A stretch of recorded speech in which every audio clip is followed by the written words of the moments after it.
This episode is brought to you by Progressive Insurance. Do you ever think about switching insurance companies to see if you could save some cash? Progressive makes it easy to see if you could save when you bundle your home and auto policies. Try it at progressive.com. Progressive Casualty Insurance Company and Affiliates. Potential savings will vary. Not available in all states.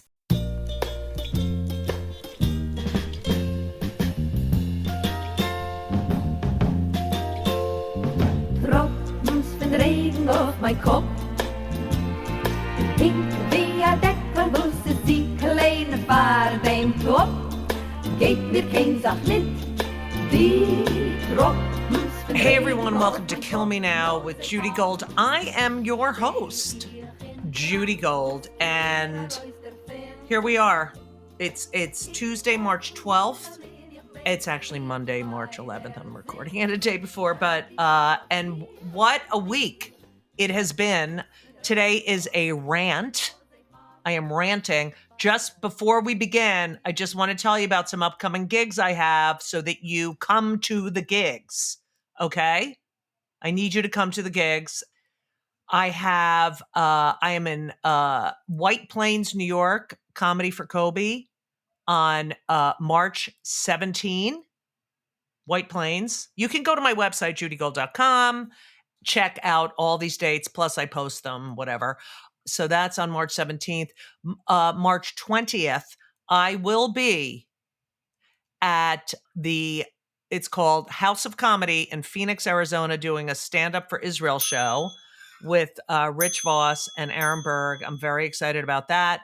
March 21st, I'm at the YIVO Institute for Jewish Research, and they're doing a whole thing on comedy, the history of Jewish comedy.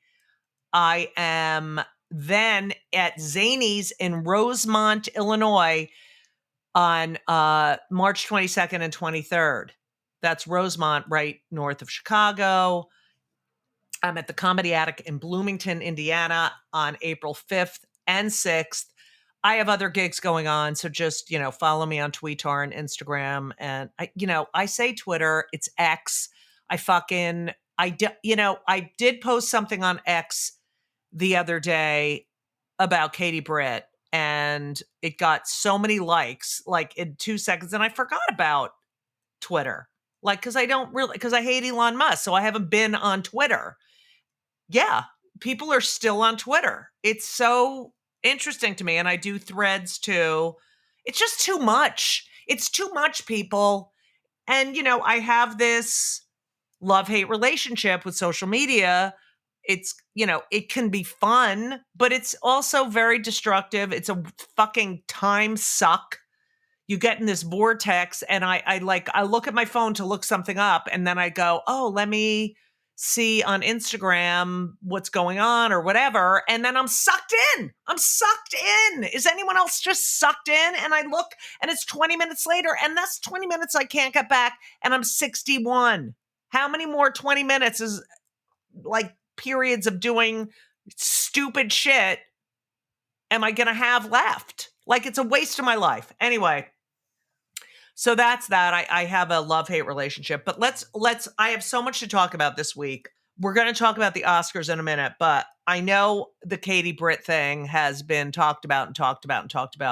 But what a fucking scary bitch. Okay. SNL did a great job. Scarlett Johansson did a great job parodying her. But the fact that this woman is sitting in a kitchen like any good wife and mother, and talking like this, and telling you exactly what is wrong with our country.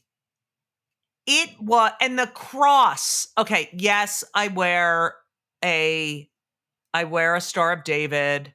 Yes, I wear my Bring Them Home Now necklace, dog tag. But it's, that when Scarlett Johansson did that, thing about how you could buy her diamond cross on, whatever it is, what the fuck are those things called? you know, what are they called? I can't with this brain. Anyway, that was the fun. That to me, I just started laughing because everything is just so fake and no one talks like this. It was the worst. And I thought Biden's State of the Union was fucking fantastic. Yes, it annoys me. I think it annoys me when he stumbles. I know he's a stutterer, and I know that he has overcome this major stuttering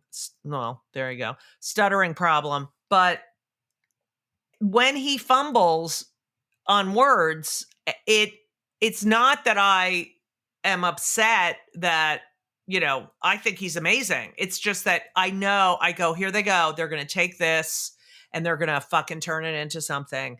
And the fact that I know he's going to be bullied, that's the reason I'm just like, oh no, just don't make a mistake. But you know what? Fucking Trump.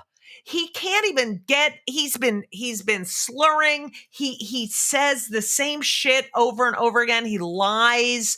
He said we're going to start World War II, and yet he mocked Biden for his stutter. And then he went on Truth Social and did these ridiculous videos. He is such a fucking 2-year-old. And people are going to vote for him. It's beyond. If your kid behaved like him, you would be like, you need fucking help. You need help.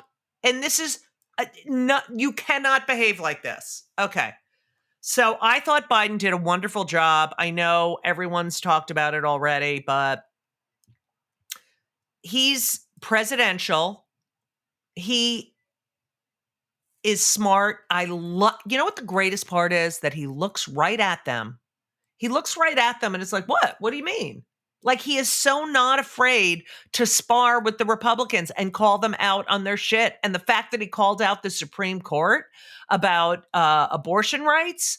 I mean, this man is fearless. He's not a wimp. He's not sleepy. He's amazing. He's old. He addressed that. Yes, I'd love another young, up-and-coming, Obama-ish, whatever. But this is who is going to be able to defeat that fucking monster. And he is a monster and disgusting. Okay, so that's that. Katie Britt is out of her fucking mind. And I just want to say that Joe Biden is ruining this country. I mean, who the fuck talks like that? Who is so, and the thing is, they're so not self-aware. They have no self-awareness. They're just manufactured shit. That's what they are. So that's that. That is my take on the Biden speech and the Katie Britt response. Okay.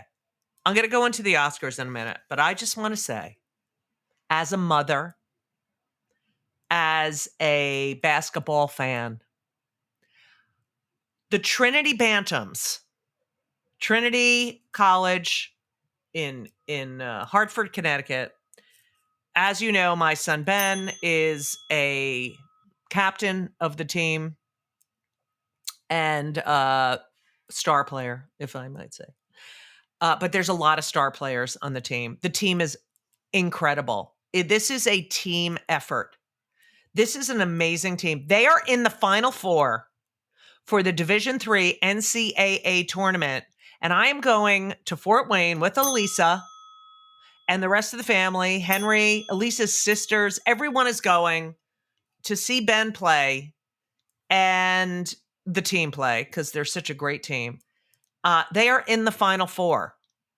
So Thursday in Fort Wayne, Indiana, I will be at Ben's game. And if they win on Thursday, they're playing Trine, Trine, and Trine and Trinity are playing against each other. And Trine is located in Indiana, which is not good for the fan situation. But whatever.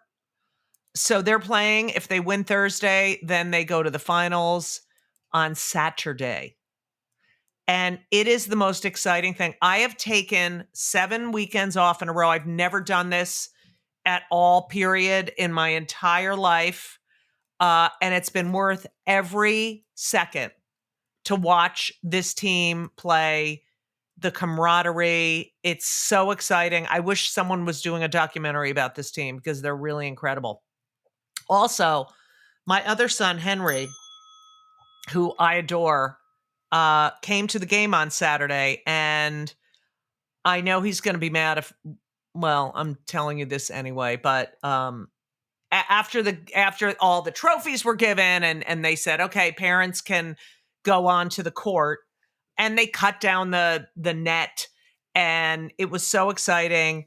And Ben was holding the trophy, and Henry went over next to him to take a photo with him, and Henry started crying because he was so proud of his brother. And for me, that moment, because Henry's the older brother, he made Ben, he's responsible for a lot of Ben's tough attitude. And, he's the big brother. You don't realize how siblings have such an effect on you. They teach you how to negotiate. They teach you a lot. Sibling, and I know there's a lot of only childs. I'm not saying, oh, you don't, you learn this other ways, but being sibling rivalry, you learn about jealousy, you learn about so much stuff in your sibling relationships, and they are such brothers. And to see one brother so proud of, the other brother, to me as a parent was just it was incredible. So I love both my boys. I'm proud of both of them. Go Bands! Go Bands! So next Tuesday, next week, we'll know what the what the results are. But I'm so proud that they've gone this far, and they're so happy.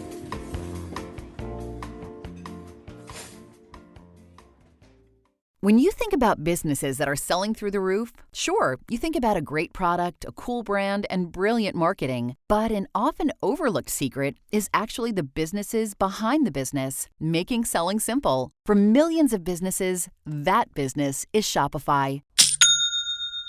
Nobody does selling better than Shopify. They're the home of the #1 checkout on the planet and the not-so-secret Shop Pay that boosts conversions up to 50%, meaning way less carts going abandoned and way more sales happening.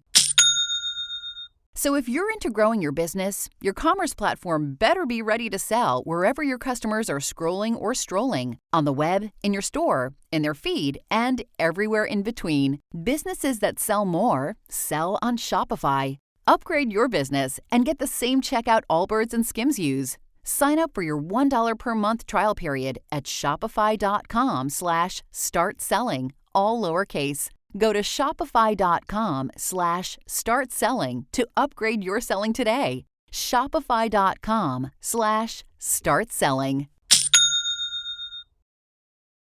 Oh, I want to say one more thing before we go to the Oscars. I read this article that the Chiefs, the Kansas City Chiefs, some of the fans, like about a dozen, have had to get fingers and toes amputated because they attended Chiefs games in like minus, with the wind chill, 29-degree weather, whatever. It was -4 plus the wind chill. And they attended a football game and now have amputated fingers and toes. Okay, really? Really? Are you going, is it worth going to see? You can sit in your warm living room. I get it. Believe me, I get it. I'm a comedian. There's nothing like live comedy. It's the greatest thing to be there, to be in the room, but it has heat. The room has heat. I cannot believe these Kansas City Chief fans, like, they realize, oh my God, I'm freezing cold. I have no feeling in my fingers or toes, but I'm going to stay here when I have either a home or hotel room where I could sit, enjoy a beverage, some snacks, and watch it right there with close-ups. Can you tell me? how is it worth it to lose your fingers and toes to sit at a football game? Do you think that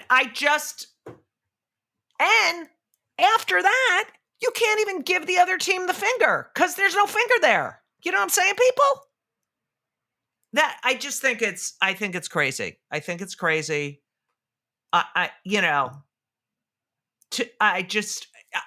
It's blew my mind. It blew my mind. When I'm cold, I go find a warm space if I can. That's what I do. So God bless you, Kansas City Chiefs fans. You're obviously very dedicated to your team, but seriously, you lost your hand modeling job. You're not going to be able to play piano. I mean, you can probably with 9 fingers or 8 fingers, whatever. You can probably do everything now at this point. And no, I'm not saying people who have lost digits are less competent, but a lot of those people lost digits because of accidents and things that they, had no control over.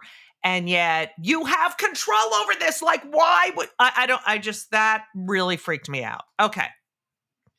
Now we're going to go and talk about, before we get to the Oscars, speaking of fingers. So the Kate Middleton, I don't know if you read about this, the Kate Middleton. So it was Mother's Day on Sunday in the UK. And so she posted a photo, or they posted a photo of Kate with her kids, and they realized the photo was altered because Charlotte's hand her left hand looked weird, and you could experts looked at the photo, and the photo was definitely altered. And so, Kate Middleton apologized. And here's the thing. I get the royals, it's fascinating and whatever. I don't, I loved watching The Crown. I get it. I get the fascination with them and everything. But King Charles has has some sort of cancer that we don't know about. Kate Middleton has had abdominal surgery and is going to be out for 3 to 6 months. Like, why can't, I guess, yes, I believe in privacy, but you're not private people. And then you do this and then people speculate. It's like, if you have a certain cancer or something going on, there's other people with that same problem. And for you to speak out about it might make them feel less alone or make them feel represented. Like, why are they hiding this? Why? I don't get it. I don't know. I don't know either way. I think that it's so important to speak about these kinds of things in I hate the word normal, but in a non-hysterical or non-loaded way. Like, okay, comedian Alec Mapa, who has, told me he will be on the podcast. He's great. He's a great, he's not Jewish, but he's gay. So anyway, he's great. And he posted a photo on Instagram of him in his tuxedo for either an Oscar party or an Oscar, whatever. He was dressed for the Oscars. He was going somewhere to celebrate the Oscars, either the Oscars or a part. They have these big fancy parties. And he posted a picture of himself at the drugstore holding a package of Depends because he had prostate cancer. He is cancer-free, thank God. And he said, every time I laugh, I pee a little, which every woman knows what that feels like, running to after menopause, after having kids. Yeah, we all get it. And so he posted a picture of himself holding the Depends and unashamed, just being like, hey, this is the way it is. This is what happens when you are recovering from prostate cancer. What a fucking, and I hate the word brave, but he's brave. He's he's taking the stigma away. That's what they're not doing.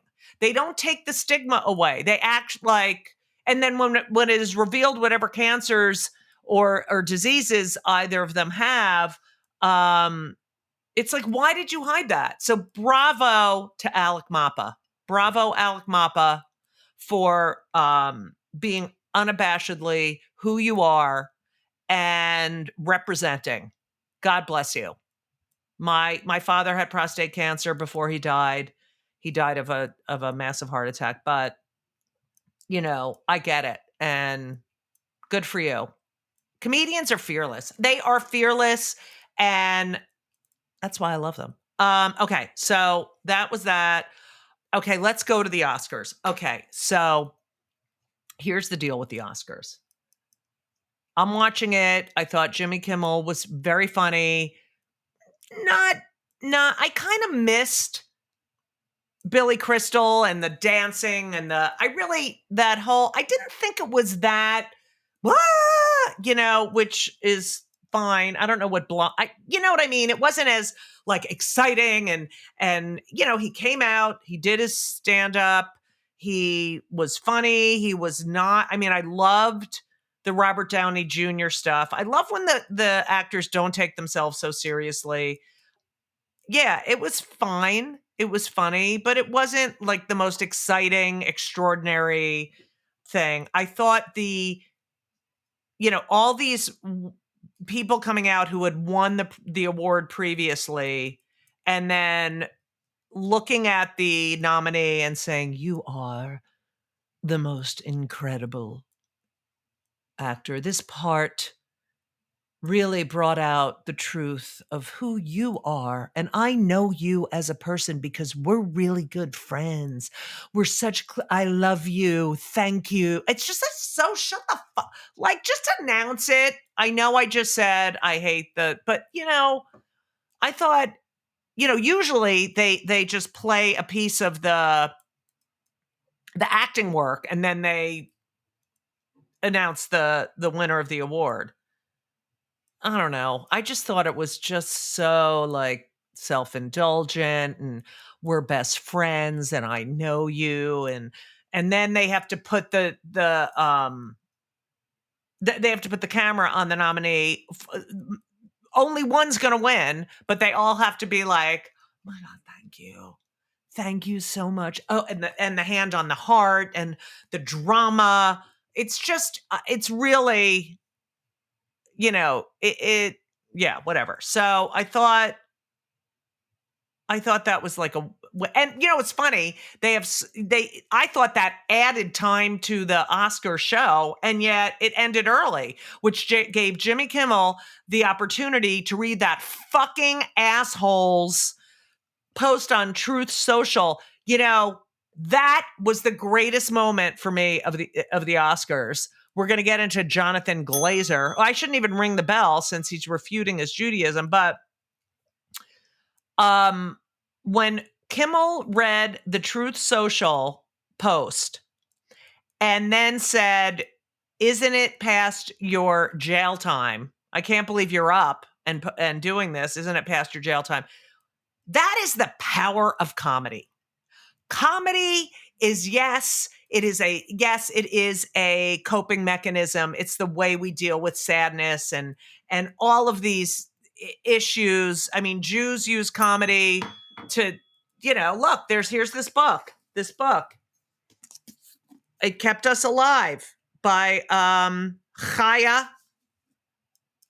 Ostrauer, Humor in the Holocaust. Okay, so we know about humor and its benefits. But it's also a weapon, and no one showed that better than Jimmy Kimmel last night, humiliating that monster, on national television, people laughing at you.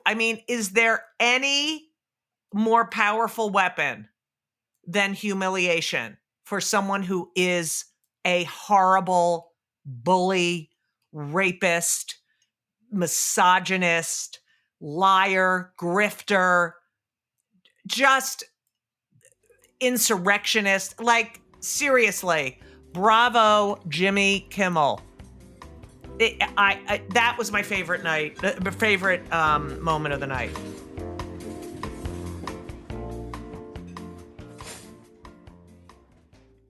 This week's episode is sponsored by BetterHelp. Now, you know I am a huge advocate for therapy. I talk therapy. I like physical therapy too, but I'm talking about talk therapy. I've been in therapy since I'm 18 years old. There is nothing better. Nothing better. And it is a stressful time. We just had an election. It's the holidays, and we're going to have to spend family time or not spend family time. It's a decision you might make in therapy, because therapy is really the best way, the only way to process your feelings, anxiety, depression, everything. I've been doing it for over 40 years. I know what I'm talking about. So if you've been thinking about starting therapy, if you thought about it for years and just didn't do it, please give BetterHelp a try. It's entirely online. It's designed to be convenient. It's flexible. It's suited to your schedule. You go to betterhelp.com/JudyGold. You fill out a brief questionnaire. You get matched with a licensed therapist, and you can switch your therapist at any time for no additional charge. I've done that multiple times in my life, switch therapists. It works. It works.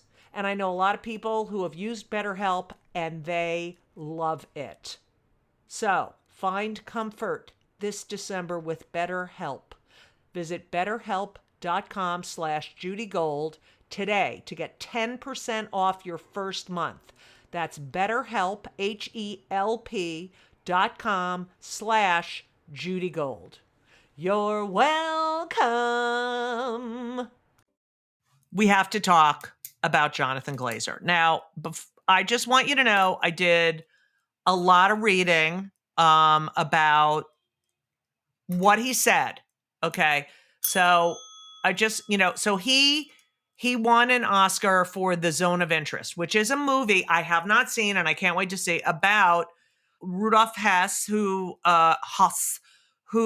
and his wife living this, I would say serene, whatever, but this sort of storybook life right next to Auschwitz. So you don't see what's going on. It's in the background, Auschwitz. It's a brilliant. I just think the whole idea of it is brilliant. I think and it is about dehumanization, that these mass murders and torture is going on over a fence or a wall, and you're living this idyllic life with your family feet away from this. And so it won for Best International Feature. And then Jonathan Glazer, who was with two of the producers, this is what he said. I just want to say what he said. Okay? Right now, we stand here as men who refute their Jewishness and the Holocaust being hijacked by an occupation which has led to conflict for so many innocent people. Whether the victims of October 7th in Israel or the ongoing attack on Gaza, all the victims of this dehumanization. Okay?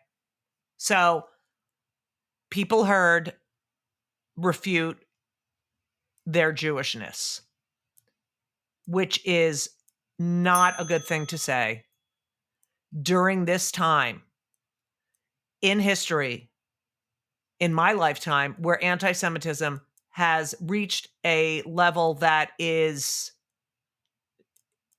scary, frightening, something I think about all the time.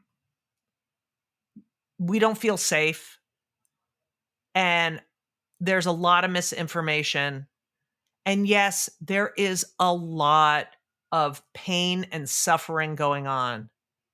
But the fact that this Jewish man, and let's take the whole sentence, refute their Jewishness and the Holocaust being hijacked by an occupation, that he's saying that being Jewish and using the Holocaust as an excuse or as the reason or as as something that is being minimized or not taken seriously. I don't know. All I know is that for a Jewish man to stand in front of these people wearing these red pins with a hand, do you know what that hand means? Does everyone know what that hand means?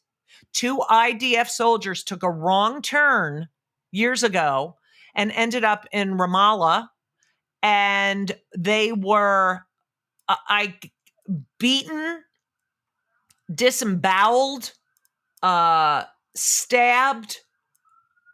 These men who did this mob who did this, stood outside holding the organs, these men's organs in their bloody hands. And one of the people who murdered and tortured these men and then cut their bodies open, stood at a window with his red hands full of blood, these IDF soldiers' blood, basically glorifying this.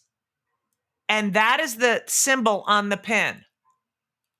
That is the red hand symbol, which is so disgusting. But the people who wore those pins did not wear yellow ribbons that represent all the hostages who are still being held. Babies, women, American citizens, men, women, who knows what their situation is. Yet you put that there and you don't acknowledge the reason this is happening. This is happening because a terrorist organization, Hamas, I could say invaded. There's no word to say what they did to the Israelis on October 7th, and now are continuing to hold them hostage. And the world has turned against Israel for defending itself. There are many arguments to be made about this. It is a long, sordid history of a conflict that has been going on. And let me tell you something, it's been going on for thousands of years. But anti-Semitism has also been going on for thousands of years. Since we have been here. We have been slaves. We have been kicked out of everywhere. We have been accused of killing Christ. These are old tropes that are just resurfacing. And I read this article in The Atlantic about the golden age of being Jewish in America is over. Well, you're not fucking kidding me. I felt safe here for a long, long time. And I don't feel it anymore. I get you want peace. We all want peace. There would be peace if they would return the hostages. Yes, there are problems. And it's okay to criticize Israel. These Israelis are marching against Netanyahu's policies and the government. No one wants innocent people dying. No one, unless you're crazy. But let's take in all the facts. Those symbols support Hamas and do not acknowledge what happened on October 7th and is continuing to happen while these hostages are being held. And here's another thing. We get these numbers from the Gazan Ministry of Health, which is also known as Hamas. So that is where the information comes from. And we know that they are liars. Okay? Yes, innocent people are dying in Palestine, but not in Palestine. Innocent Palestinians are dying in Gaza. But you can't believe their information. It's just a really sad situation that people need to do their due diligence. We need to bring these hostages home. We need to eradicate Hamas. And yes, there are, it's not good. War is not good. I don't know what to say. I wish people would fucking read. And there's so much misinformation, and they're so, look at my pin, look at what I'm doing. Oh yes. It's so funny that he refuted his Judaism, Jonathan Glazer, when who started all the studios, movie studios? Jews did, because we were excluded from every other industry. We started this industry. So yeah, that's why there's a lot of Jews in the industry. Because, we started it, essentially. And yet, there was an opportunity for a nuanced statement or no statement at all. But, Jonathan Glazer refuted his Judaism, and then Steven Spielberg goes up to give an award, and they're playing the theme from Sophie's Choice. And he says nothing about being Jewish. I don't know. It's really disappointing. It's really disappointing. And I'm sure the media is going to grab this shit. Jonathan Glazer is a hero, and the Jews are going to say Jonathan Glazer is a disgrace. And, you got to make your own decision. Did people listen to the entire thought? I refute my Judaism, my Jewishness. And I get that he doesn't want the Holocaust and being Jewish used as a weapon, or I get that, but you just did a film about the Holocaust. So it's the hypocrisy. I don't know. I think there's better language to make your point, and you got to be really careful these days. And I really hope, God, please bring these. I just want the hostages released. I really do. And I want this over. And it would be over if the hostages were released. So let's just make that very, very clear. All right. I'm gonna close out now. I just want to say that if you want to watch Ben's games, it's bantamsports.com. I think it might be on Apple TV or something. I don't know. All I know is that Elisa and I do a pregame Instagram live. I mostly do it because Elisa goes and talks to everyone. And Henry was telling me I was too loud and I only had like 20 people watching. I don't fucking care. Okay. You can put me down, but I'm very proud. So look for me doing an Instagram live on Thursday, Eastern. I guess, is it Eastern Standard or Central? The game's at 8 p.m. In Fort Wayne. I don't know if they're an hour ahead. I don't know what it is. This fucking daylight savings time is driving me up a fucking wall. But okay, so I will be doing that, and I do it at halftime too, and it's fun. So I just want to say I love all of you, all of my listeners. I hope this was an okay rant. I don't know, because it's just me sitting here pontificating, but yeah, I love you. I love you for listening. Please go to my website, judygold.com. You'll see all my gigs coming up. This podcast was produced by Laura Vogel, edited by Colin Schmaling, and marketed and everything else by Brittany Joe Sowards Richmond. And yeah, that's it. I wish my mother was around to watch her grandson just fucking kill it. And go Bantams. I'm so proud of you. Whatever the outcome is this week, you are a fucking amazing team. Every kid on that team is incredible. And that's all I have to say. And as we always say, so long. Ga, ga, ga, ga, ga, ga.